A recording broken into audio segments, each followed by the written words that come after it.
जो केवल किसानी पे निर्भर है वो पहले दिन बीज उधार उठाता, खाद उधार उठाता, वो घर के खर्चे के लिए पैसे लेता, फसल के पकते पकते तैयार होते होते दबाव इतना बढ़ जाता है वो अपने माल को हिम्मत नहीं कि उस जिस लाला से पैसे उठाए उससे अलग जाके पहुंच सके। लाला नजर लगा के बैठ जाता है। लाला को पता है कि अगर चौधरी 2 दिन ऊक चूक होगी तो कहीं और दे देगा सामान को।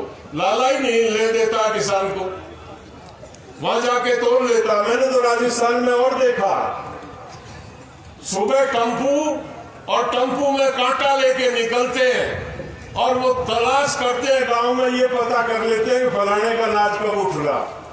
जिस पे उसकी लेनदारी है उसके यहाँ छापा मारते हैं, जैसे इनकम टैक्स वाला छापा मारे, वहीं से तुड़वा लाते हैं। ये प्रधानमंत्री कह रहा तमिलनाडु बेच देना, केरल बेच देना, कर्नाटक बेच देना। हम तो अपनी तहसील की मंडी में नहीं जा पाते हैं। ज्यादातर किसानों की स्थिति ये, इस तरह की बातें करते हैं, किसान को झांसा देते हैं। एक रेल चली है, किसान रेल, पहली रेल चली थी बेंगलोर से दिल्ली आई थी, और अभी 100वीं रेल चली थी 1.5 महीने पहले, बनारस से सियालदा गई थी। अखबारों में बड़े ज्ञापन दिए गए हैं कि किसान अपनी सब्जी अब कहीं भी ले जाके बेच सकता। यहाँ जयपुर जिले के किसान को कहे कि तू बेंगलोर सब्जी बेच दे, 4 दिन में वो टमाटर रहेंगे या कुछ और हो जाएगा, उन बैंगनों की शिकल क्या हो जाएगी 4 दिन में। और वो हमारा कोई वहां बेंगलोर स्टेशन पे रिश्तेदार बैठा है जो जाते ही खरीद लेगा, वहां भी धक्के खाएंगे हम। लेकिन मजाक कर रहे हैं किसान से कि हमने रेल चला दी है और उस रेल में आप सामान ले जाके बेच दो। इस तरह की योजनाएं बनती हैं, इस तरह के काम होते हैं, किसान को गुमराह किया जाता। किसान को ये कहते हैं कि हमने बाजार खोल दिया। आपको याद हो जो बुजुर्ग किसान बैठे हैं, जनता पार्टी की सरकार आई थी और चौधरी चरण सिंह के प्रयास से सबसे पहले ये काम किया गया था कि किसान पे कोई प्रतिबंध नहीं है, किसान अपना सामान बेच के किसी हिस्से में बेच सकता है। ये कोई नया कानून नहीं है, ये कानून तो 1977 में उस चौधरी चरण सिंह के प्रयास से बना दिया गया था। लेकिन किसान की क्षमता कहाँ है, किसान की हिम्मत ही नहीं है, हौसला ही नहीं है कि वो अपने सामान को अपने डिस्ट्रिक्ट हेडक्वार्टर में नहीं ले जा पाता। बड़ी साधारण मांग है कि कानून बना दिया जाए, उस कानून में ये तय हो जाए कि मेरा सामान सरकार के माध्यम से बिके या व्यापारी खरीदे, एक भी दाना एमएसपी से कम पे खरीदना हो किसान की, ये हमारी साधारण मांग है। इसमें कोई किंतु परंतु नहीं है। हम डिस्कस कर रहे थे एक दिन, सरकार के लोग कहते हैं भाई व्यापारी को बड़ी तकलीफ होगी। मैंने कहा व्यापारी कितना प्रतिशत है जो इस काम में लगा? 2%। किसान 60% है। 60% किसान बर्बाद हो रहा है, उसकी चिंता नहीं है सरकार को। 2% व्यापारी को तकलीफ होगी क्योंकि वो कम पे खरीदेगा, आप उसकी रिपोर्ट करोगे, वो बेचारा गरीब व्यापारी थाने में जाएगा। ये चिंता है दिल्ली की सरकार, आपकी चिंता नहीं। किस तरह के इनकी कार्यशैली है, इस तरह का इन्होंने कानून एक बनाए जो मंडी एक्ट में जो इन्होंने सुधार किए। कल प्राइवेट मंडी खुलेगी। हिमाचल में अडानी गया, वहां पे जो पुरानी मंडियां थी वो 14 रुपए के, वो 14 रुपए के हिसाब से सेब खरीदती थी। अडानी ने जाके 20 रुपए के हिसाब से सेब की खरीद शुरू की। ये घाटा भी खाते हैं घर से। 3 साल तक इसने 20 रुपए में खरीद की। जो मंडी प्राइवेट थी वो तमाम बंद, और जिस दिन मंडी बंद हुई अब 8 रुपए खरीद रहा। मार्केट को निपटा देते हैं, मार्केट को खत्म करके और शोषण की शुरुआत करते हैं। आपने देखा होगा अंबानी का टेलीफोन आया, फ्री आया। जिस घर में एक टेलीफोन था उसने कहा फ्री मिल रहा है, लड़के का, लड़की का, बहू का, बुढ़िया अलग ले रही है। मैंने देखा, मैं एक घर में गया, 6 टेलीफोन, रोजगार किसी का नहीं, 6 टेलीफोन ले रखे। मैंने कहा भाई ये अफीम चटा दी, अमली बना दिया, ये थोड़े दिन में पैसे लेगा, 6 के टेलीफोन के बिल भरवाएगा इनसे। वही हुआ, आपको एडिक्शन करी, एक घर में कई टेलीफोन है और 600 रुपए गए किराया उसका, 599 का पैकेज है अब, जो फ्री था। 4 कंपनियां देश छोड़ के भाग गई, 2 बची हैं। बीएसएनएल को खत्म कर दिया, 1.25 लाख कर्मचारियों की नौकरी चली गई आप लोगों की वजह से। आपको भी मुफ्त का बड़ा शौक है, आप भी देखते नहीं कि ये चोर आया है, ये एक ऐसी कंपनी को मारने आया जो हमारी कंपनी है, जिसमें हमारे भाई भतीजे नौकरी करते हैं। आपको नौकरी का ख्याल नहीं था। उस 2 साल फ्री टेलीफोन इस्तेमाल करने के चक्कर में आपने एक संस्थान को खो दिया।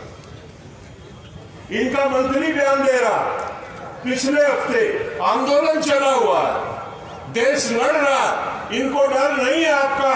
मंत्री कह रहा है कि रेल के 50% कर्मचारी रेलवे से निकालने पड़ेंगे।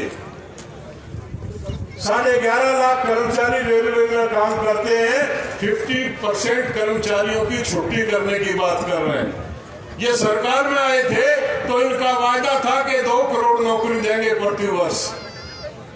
7 साल में 14 करोड़ नौकरियां आनी चाहिए थी, 8 करोड़ नौकरियां पिछले 7 साल में खत्म हुई। प्राइवेट सेक्टर में, पब्लिक सेक्टर में 8 करोड़ नौकरियां गई हैं। आप बैठे हैं धैर्य से, जो कौम बोलती नहीं है। चौधरी छोटूराम कहते कहते मर गए, बोलना सीख लो और दुश्मन पहचान लो। ना तो दुश्मन पहचाना किसी ने, ना बोलना सीखा, चुप बैठे रहते हैं। कोई गर्दन को कलम कर दे, गर्दन झुकाए रहते हैं और फिर कहते हैं अन्याय हो रहा है। अन्याय ही होगा और क्या होगा। जब गर्दन झुका रखी है तो तलवार तो चलेगी, होना क्या। तो ये उसका फायदा उठा रहे हैं।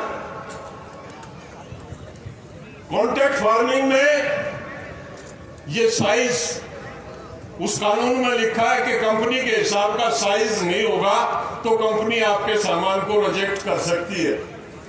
फसल का साइज मौसम पे निर्भर करता, किसान पे निर्भर नहीं करता। गर्मी ज्यादा हो जाए तो दाना बदल जाता, सर्दी ज्यादा हो जाए तो दाना बदल जाता, बरसात ज्यादा हो जाए तो दाना बदल जाता। जब मेरा कॉन्ट्रैक्ट हो गया किसी कंपनी से, उसमें सोना पैदा हो या उसमें मिट्टी पैदा हो, कंपनी जाने, मेरी क्या गारंटी है। लेकिन रायसेन में अभी हुआ है, रायसेन में चावल धान की कीमतें कम थी, वो कंपनी भाग गई, कह लगे तेरी क्वालिटी ठीक नहीं है। वहां के किसान कंपनी को ढूंढ रहे हैं, कंपनी भाग गई। जैसे कीमत गिरेगी ये कंपनियां इसी तरह के सौदे करेंगी। ये कह रहे हैं कि वो कंपनी आपकी जमीन पे कर्जा नहीं ले सकती, ठीक बात है, लेकिन साथ ही ये कह रहे हैं वो कंपनी फसली ऋण ले सकती है। वो कंपनी फसल पे ऋण लेगी, वो किसकी फर्द में चढ़ेगा। आपकी फर्द में उस कर्जे की एंट्री होगी, कंपनी का ठेका खत्म हो गया, वो भाग गई, पटवारी कलम को काट देगा। क्या पटवारी कहेगा पैसे या तो तू भर या उस ठेकेदार को या सरकार को पैसे चाहिए, जब तक पैसे नहीं भरोगे तब तक ये जमीन छूटेगी नहीं। घूमते रहना फिर, या तो पैसा घर से भरना या उस व्यापारी को ढूंढते रहना। हम ही पूछते हैं। तीसरा कानून उन्होंने बनाया है एसेंशियल कमोडिटी एक्ट, आवश्यक वस्तु अधिनियम 1955 में बना था। वो मूल संविधान में नहीं था, उसको संविधान में जो चेंज हुई शुरुआती दौर में अमेंडमेंट के माध्यम से लाया गया था कि जरूरत से ज्यादा चीजों का भंडारण कोई व्यापारी नहीं करेगा, जिससे काला बाजारी को रोका जा सके। काला बाजारी को रोकने के लिए यह कानून बना था। आज कह दिया कि कोई भी व्यापारी कितना भी सामान रख सकता है, सरकार उसमें कोई हस्तक्षेप नहीं करेगी। अडानी, एक अडानी जिसके साथ भारत सरकार ने समझौता किया, तू चाहे कितने ही गोदाम बढ़ा ले, गोदामों को भरने की जिम्मेवारी भारत सरकार की है। ये समझौता कर लिया भारत सरकार ने कानून के आने से पहले। आज अडानी की जो भंडारण क्षमता है वो 8.5 लाख मैट्रिक टन की है। वो 8.5 लाख मैट्रिक टन अनाज अपने भंडारों में भर सकता है, इतने उसने भंडार बना लिए और बनाने लग रहा है। 8.5 लाख मैट्रिक टन का मतलब समझते हैं आप? तमाम राजस्थान के उत्पादन को अपने भंडार में भर सकता है। वो खेल क्या करेगा? वो ये खेल करेगा। हमें कहते हैं किसान को क्या दिक्कत है अगर कोई व्यापारी भंडार भरता है तो? अगर किसी व्यापारी के भंडार में 3 लाख टन सरसों है और सरसों के सीजन पे 1 लाख टन सरसों बाजार में निकाल दी उसने, तो सीधा 800 से 1000 रुपए क्विंटल का भाव नीचे जाएगा। वो आपकी सरसों खरीद लेगा, उसके बाद अपने ताले बंद कर देगा और उसके बाद वो उसी सरसों को जो 3000 4000 में खरीदी है उसको 10,000 में बेचेगा। सरकार उस पर एक्शन नहीं ले सकती क्योंकि कानून से प्रावधान खत्म हो गया। देश का उपभोक्ता भी मरेगा, उत्पादक तो मरेगा। ये जयपुर शहर के लोग आज बड़े चैन से सो रहे कि लड़ाई किसान की है। जिस दिन अडानी के भंडार भर जाएंगे इनकी गर्दन को दबाएगा जब इनको पता चलेगा, लेकिन वो टाइम निकल चुका होगा और लड़ नहीं पाएंगे। केवल किसान की लड़ाई नहीं है, समाज की लड़ाई है। बचेगा कोई भी नहीं।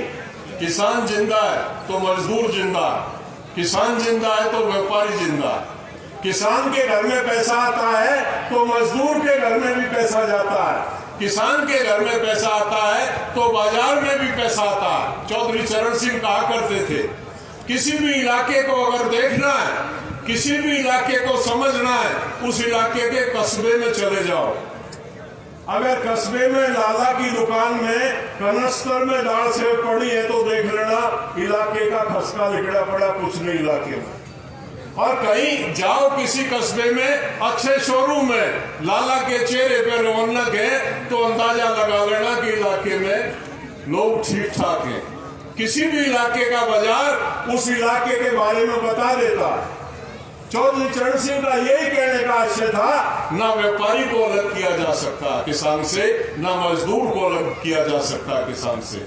गांव में जो मजदूर रहता एक दूसरे के पूरक हैं। ना मजदूर के बिना किसान का गुजारा है, ना किसान के बिना मजदूर का गुजारा है।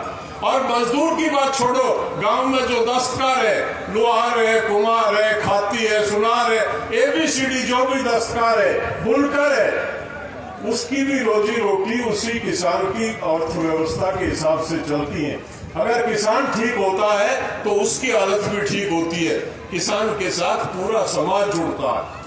किसान अगर निकल जाए तो कुछ बचता नहीं है। आज किसान पे हमला है, किसान पे हमला होने का मतलब समाज पे हमला है और इस हमले का मुकाबला मिलके करना पड़ेगा। इस आंदोलन की खूबसूरती है कि इस आंदोलन में किसान भी है, मजदूर भी है, हिंदू भी है, मुस्लिम भी है, सिख भी है। इस आंदोलन में धर्म और जाति का भेद मिटा है। ये इस आंदोलन की खूबसूरती।